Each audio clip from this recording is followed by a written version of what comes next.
Olá, Sara, tudo bem? Olá, Bem-vinda. Miguel, tudo bem? Que saudade, como é que vão as coisas aí? Saudade também. Tudo bem, graças a Deus. A gente está aqui na luta, né?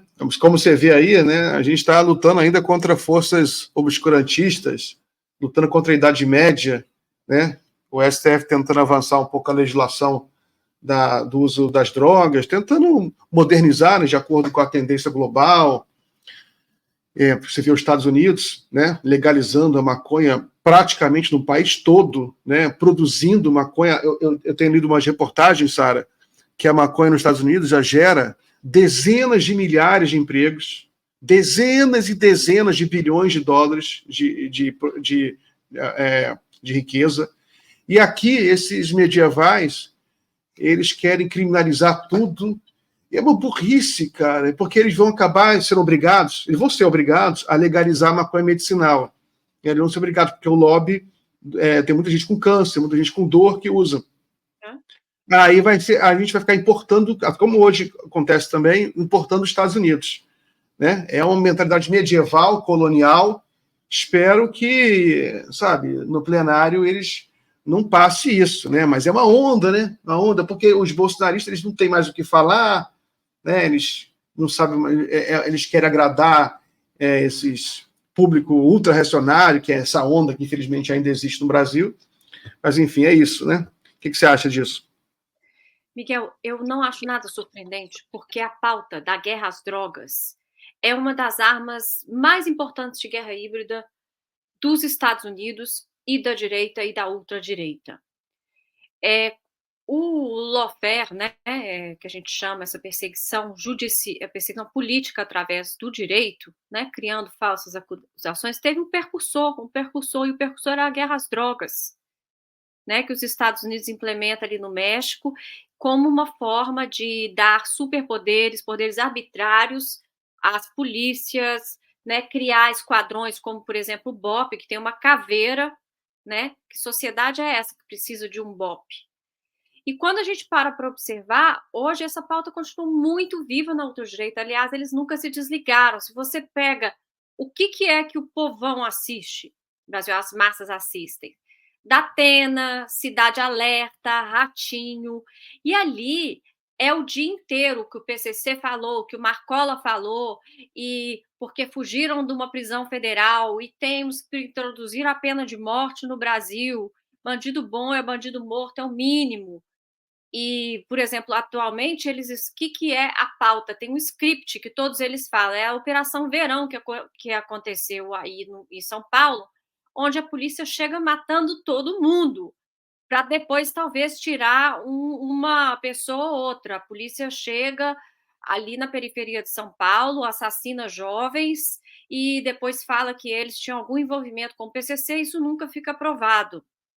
Então, essa Operação Verão, inclusive, ela teve que ser paralisada porque ONGs de direitos humanos denunciaram, inclusive internacionalmente, de que essa Operação Verão era uma chacina, mais ou menos, outra vez de pretos e pobres. Então, a droga, ela não só prende o negro, o pobre, o homem, mas ela mata através desse braço armado, dessa polícia translocada. E hoje a gente sabe que São Paulo, ele ganha o eleitorado dele nisso, na guerra das drogas. O Tarcísio faz o eleitorado dele como isso, nós estamos protegendo o trabalhador do tráfico. E nós queremos essas pessoas na cadeia. Então, o panfletário deles, geralmente é guerra às drogas, e agora mais que nunca com o Tarcísio, governador de São Paulo. Isso faz tudo parte, está tudo interconectado, né? E virou uma das grandes pautas deles. Não apenas a questão das pautas de gênero, de sexo, mas a guerra às drogas, ela é uma constante, ela nunca deixou de existir e isso aí vai ser celebrado. Por exemplo, a Cidade Alerta, antes de ontem, estava falando que o STF iria decidir sobre a saidinha dos presos. E aí o discurso mas como assim o preso tem saidinha? Porque eu vou estar aqui relatando que daqui 2 dias o preso que fez a saidinha matou 4 mulheres, estuprou não sei quantas. Então, esse reacionarismo ele é muito bem alimentado pelas redes de televisão, principalmente Record e SBT. Na realidade, deixa eu só fazer uma interação aqui com o pessoal. Pessoal, lembrando que é importante deixar um like na live, é fundamental, tem a barra inferior aí, você curta a live, se puder deixar um superchat, alguma colaboração qualquer, é importante ficar membro do canal, a gente está crescendo, então agora nossa meta é chegar a 1 milhão de inscritos.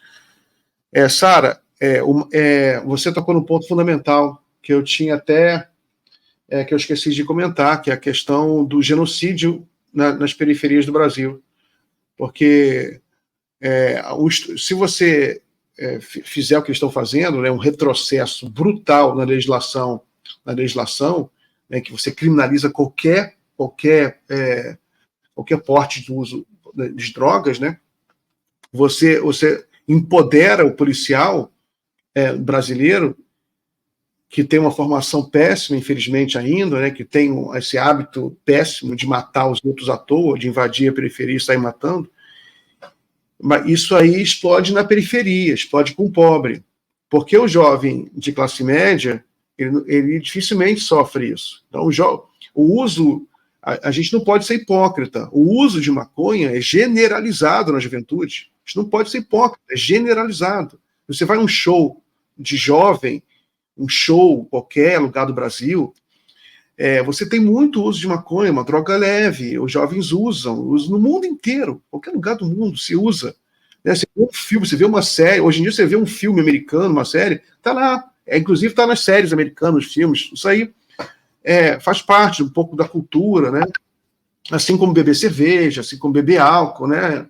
Enfim. Só que no lugar de classe média, ninguém mata ninguém, né? Há uma permissividade tácita, né? A polícia não entra e se permite. Agora, quando o negócio que na periferia é diferente. O jovem fumando maconha na praia de Ipanema, dificilmente ele vai tomar um tiro. Mas na periferia da Baixada Fluminense acontece muito. Eu ouço relatos, você tem uns grupos de milicianos, né? Milicianos que são policiais, na verdade, né? Mas eles também agem como milícia, têm esses dois empregos, e eles perseguem jovens da periferia que fumam maconha, em que geralmente são jovens mais inteligentes, mais politizados da região, aqueles jovens mais ligados à cultura, aos movimentos de cultura, que são os jovens escritores, jovens artistas, jovens cineastas, que se encontram ali nos barzinhos de Nova Iguaçu, da Baixada, né? Aí vão fumar um baseado e são assassinados.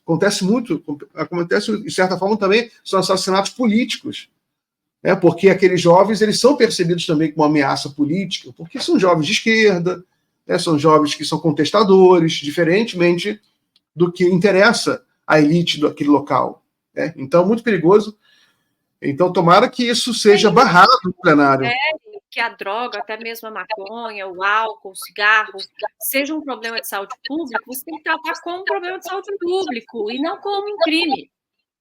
Sim, exatamente. Você trata com um problema de saúde pública e com informação, explicando para o jovem. Você não pode ficar fumando maconha desesperadamente, senão você não vai estudar, você vai perder concentração. Né? Assim que se ensina para as pessoas também, para os hábitos. Né? As drogas são perigosas, assim como o álcool. Né? Se a pessoa ficar bebendo enlouquecidamente de manhã até a noite, a pessoa ela morre, fica com delírios. Né? O álcool é pesadíssimo, a maconha pode ser perigosa se for também usada de forma excessiva, descontrolada. Mas, enfim, vamos pular esse assunto aqui. Deixa eu perguntar outra coisa, uma coisa que eu estou curioso também, né? Porque todo mundo está curioso, e eu sei que você faz parte desse movimento há muito tempo, movimento pela libertação do Julian Assange, e está tendo todo esse debate agora da extradição dele.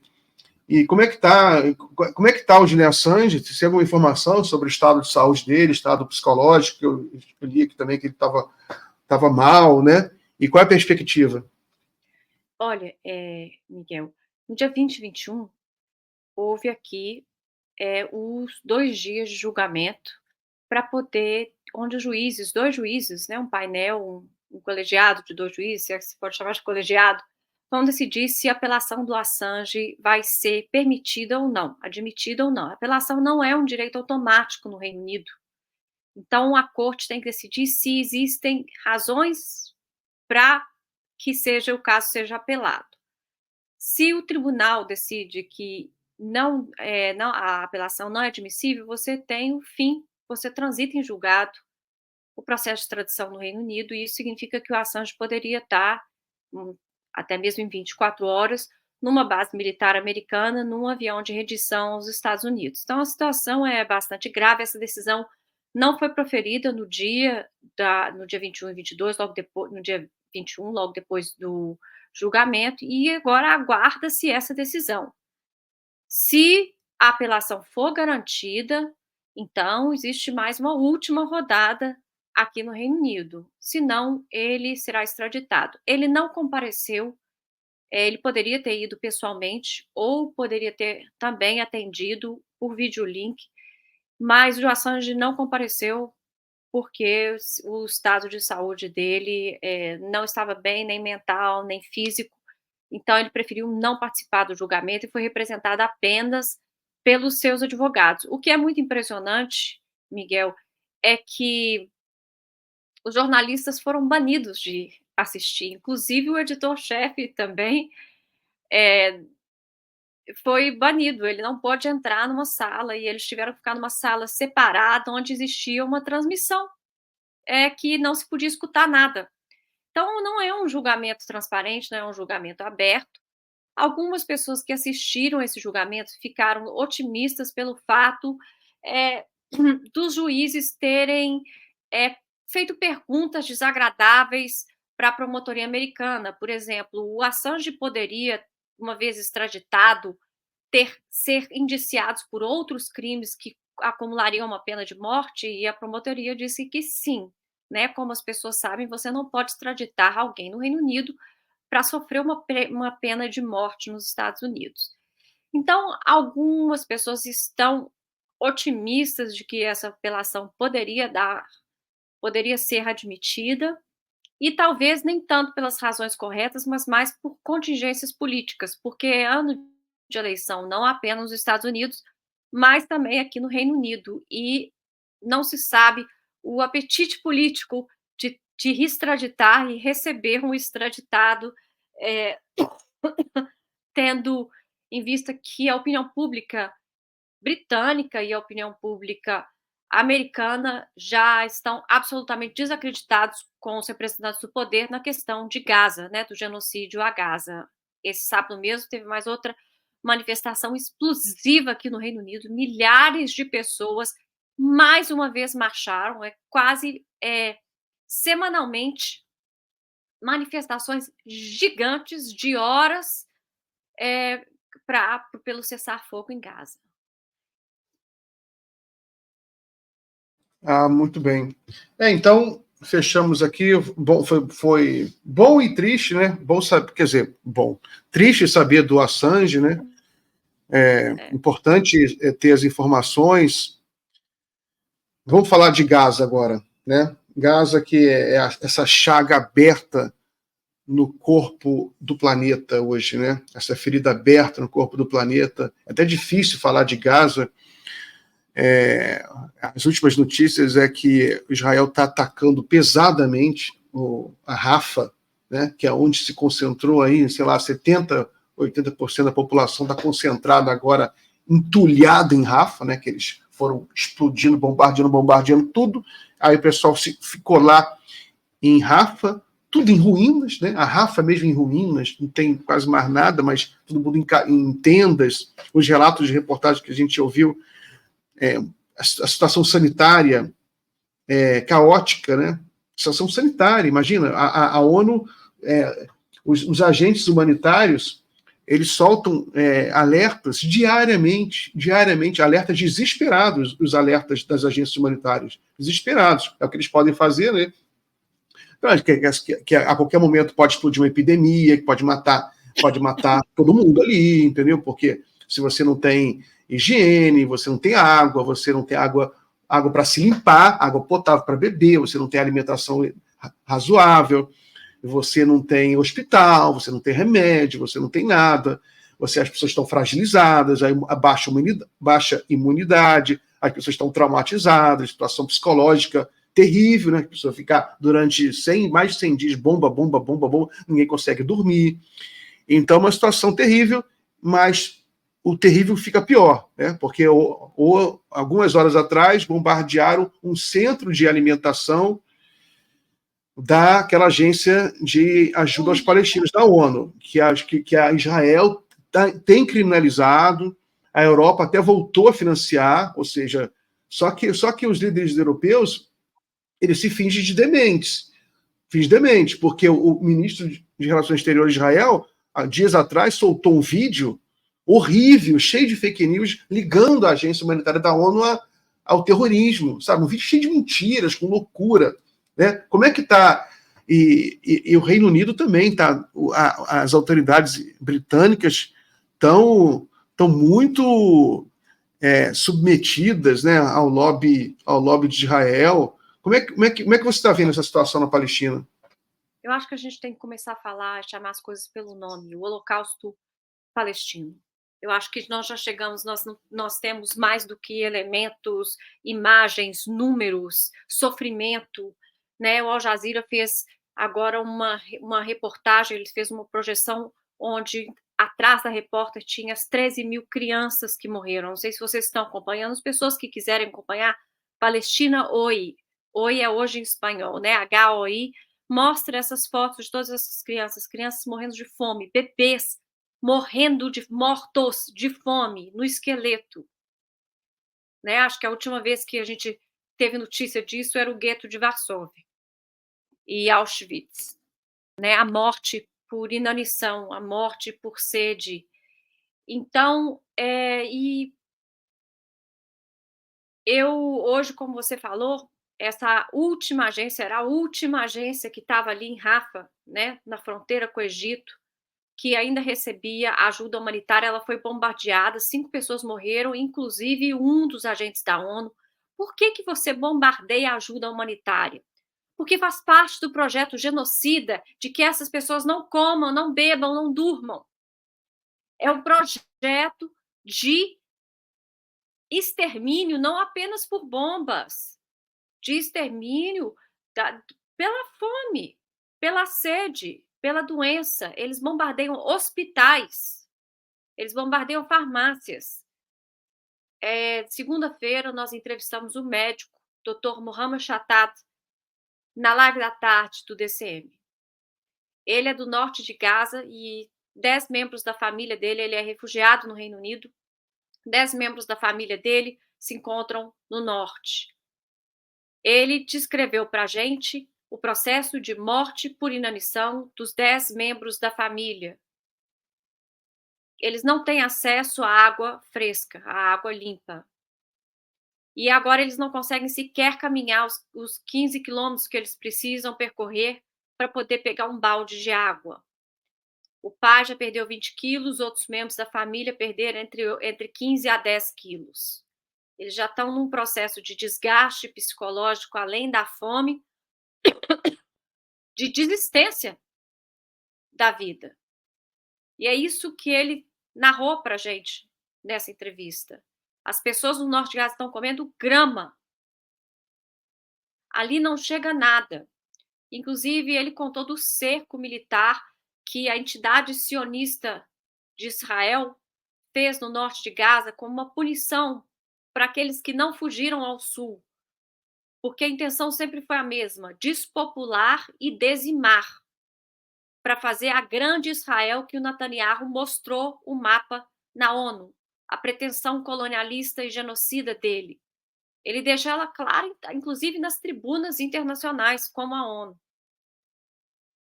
Ele, não sei se você viu isso, na ONU ele mostra um mapa do que ele chama Grande Israel, do território que ele quer colonizar através da desocupação e do genocídio. Então, o doutor Mohamed Chattat, nós perguntamos para ele: você acha que a sua família sobrevive? Ele falou assim: deve sobreviver mais 1 mês, no máximo 2, se a ajuda humanitária não chegar. E ele mostra que teve alguns arremessos aéreos, que eu posso até mandar para você essa foto, era uma sacola assim, colocando café da manhã, almoço e jantar, que não dava para uma pessoa, para uma família de 10. Para uma família de 10. E os Estados Unidos, o que que fez? Ali no norte de Gaza, qual que é a maneira? Os caminhões não entram. E quando entram, Israel saqueia esses caminhões. Então, o que conseguiu chegar foi através dos airdrops, que são os lançamentos aéreos. Mas o que os Estados Unidos faz? Os Estados Unidos fazem o lançamento aéreo completamente como forma de humilhação dos palestinos e da única forma que eles têm hoje de receber ajuda humanitária no norte de Gaza. Ou seja, desacredita também a forma da única ajuda humanitária que chega. Então, você tem os governos falando hoje, não, os lançamentos aéreos não funcionam, os lançamentos aéreos são insuficientes. Depende, se os lançamentos aéreos feitos pela Jordânia, eles foram bastante efetivos, eles só não foram grandes o suficientes. A França fez alguns também. Então, por exemplo, os Estados Unidos, quando ele fala, ele humilha, ele desacraliza, ele amaldiçoa os lançamentos aéreos, ele está selando a fome no norte de Gaza, porque ali a solução é o lançamento aéreo. Enquanto isso, centenas de caminhões não conseguem atravessar a fronteira de Rafah. Você, inclusive, tem os colonos israelenses. Eu mandei um vídeo para você de uma mulher que vai lá impedir civis, população civil israelense, que vão ajudar a impedir que os caminhões cheguem à Palestina, porque eles estão orgulhosos de que essas pessoas morram, essa raça inferior, esse Untermenschen, né, essa sub-raça, o sub-humano, para falar o jargão nazista, sub-humano. Os jargões são os mesmos. Né? Ele fala da guerra total, totaler Krieg. Os jargões nazistas são usados, os métodos nazistas são usados. Eu acho que a gente tem que perder o pudor provocado pelo sionismo. O sionismo é uma doutrina que tem muitas semelhanças com o nazismo e é genocida, é apartheidista, é racista, é colonialista e nada tem a ver com o judaísmo, como quer se vender. E mais, eu não sei se você viu que os Estados Unidos agora está querendo construir um pier flutuante a Gaza. Gaza não tem portos. Esse pier deve ficar pronto quando o Gaza todo mundo já estiver morto, eliminado. E sabe o que vazou através do Mint Press? O Mint Press vazou documentos israelenses que mostravam que a verdadeira intenção atrás desse pier é construir uma base militar israelense, estadunidense, para desocupação dos palestinos, forçada ou voluntária. Então, para quem é bom entendedor, o pingo é letra, é tudo parte de um plano genocida, e a comunidade europeia é parte desse genocídio. Quem tem as sucursais sionistas chamam-se parlamentos. O parlamento britânico é uma sucursal sionista, através do Friends of Israel, os amigos de Israel. Vários ministros são financiados pelo lobby israelense. Nós vimos agora também que no Brasil não é diferente. Nós precisamos de uma investigação séria do que é a penetração do lobby israelense, patrocínio de governantes e políticos no Congresso, governadores do Brasil. Por exemplo, nós temos que agora o Tarcísio e o Caiado, governador de São Paulo e Goiânia, foram convidados para ir a Israel. Eles negam que a Embaixada de Israel nega o que eles falaram, que seria a convite do próprio Netanyahu, mas ao mesmo tempo eles confirmam também, eles falam, nós vamos fazer negócios com o governo de Israel. Eles mesmos se contradizem. Ele falou assim, né, nós vamos fazer negócio com o governo de Israel, mas não, nós não estamos indo a convite do governo. Como assim? Né? Nós precisamos também saber dessas milícias neopentecostais fundamentalistas, os cristãos sionistas fundamentalistas, que estão nesse parlamento brasileiro. O sionismo tem sucursais em vários parlamentos. A IPAC praticamente comprou todo o parlamento americano. No Reino Unido, 1/3 do gabinete, hoje do primeiro-ministro, é financiado pelo lobby sionista. E 1/5 do gabinete da oposição. Então, aqui, pode-se dizer que as elites europeias estão de mãos dadas com a elite sionista. O sionismo é um projeto colonialista europeu. E lembrando também que o antissemitismo é europeu. Os iranianos nunca tiveram problema com os judeus, os marroquinos nunca tiveram, os árabes nunca tiveram, eles sempre se viram como povos irmãos. O antissemitismo é uma produção europeia e ela se perpetua hoje através de Israel, porque quem são semitas? Os palestinos são semitas e a maioria dos que estão ali são europeus, que estão vivendo, europeus e americanos que vivem no Estado de Israel. Então, eu acho que nós temos que falar. E outra coisa que preciso desmistificar, o Hamas como terroristas. Me fala qual que é, como você resistiria uma ocupação de 75 anos depois de um Nakba, da grande tragédia que tira 75 mil pessoas, que matou 13 mil crianças, que você tem mais de 31 mil pessoas mortas e talvez 15 mil entre escombros, num prazo de 4 meses. Como que você defende a sua terra de um colonizador genocida? O que te sobra? O próprio direito internacional confirma que um povo que está colonizado tem direito à resistência armada. Como a ANL na África do Sul também foi uma resistência armada. Chamaram Mandela de terrorista, mas depois entregaram o prêmio Nobel para ele. Então, acho que é muito importante. E mais, a quantidade de judeus que hoje se dizem anti-sionistas, que não estão de acordo com essa identidade forçada entre o sionismo e o judaísmo. Isso é muito importante. E esses judeus anti-sionistas, eles hoje têm jogado um papel importantíssimo no esclarecimento. E não estou falando só do Breno Altman, dos brasileiros anti-sionistas. Nos Estados Unidos você tem grandes sionistas que estão levantando a voz e estão dizendo não no nosso nome. Nunca mais é nunca mais para todo mundo. Então, nós temos aqui realmente a situação de Gaza Gaza hoje é o centro do mundo, é o centro moral do mundo, o centro ético do mundo. É o que vai decidir vai decidir o fim da hegemonia colonial da Europa e dos Estados Unidos. Por isso nós estamos todos juntos com Gaza.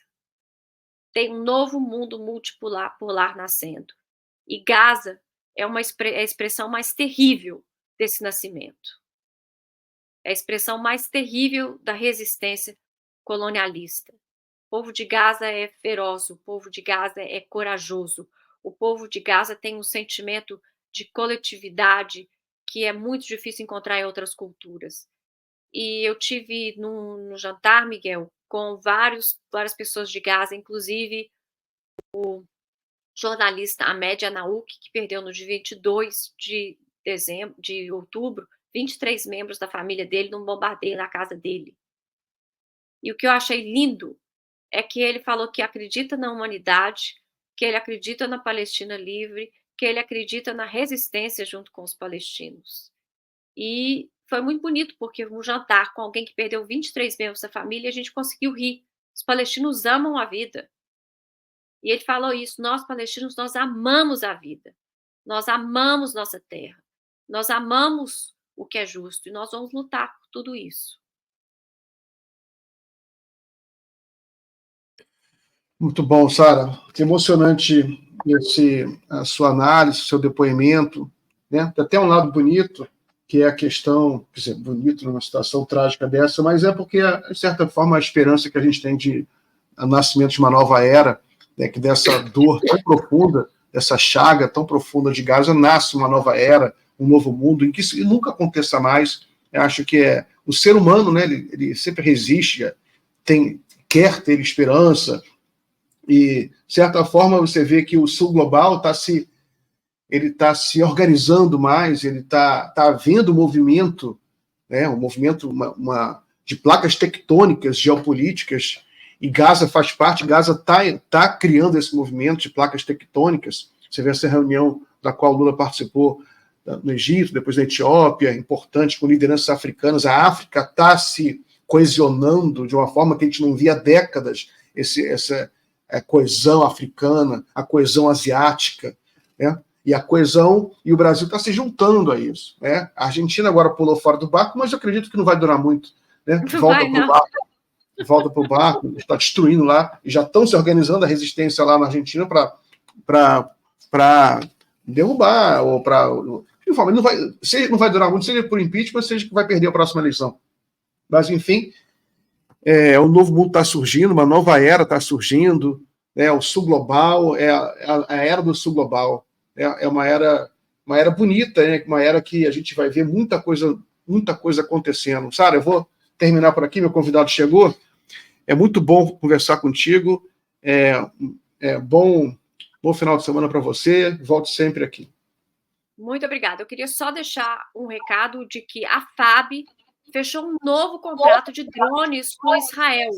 Eu acho que é hora de nós fazermos pressão para que o governo brasileiro se desvincule. Não basta só falar pela Palestina. Ele tem que boicotar os contratos, eles têm que sancionar Israel e se desvincular e rescindir os contratos com o Estado nazista terrorista de Israel. Muito obrigado, Miguel. Até a próxima. Até a próxima. Um beijo.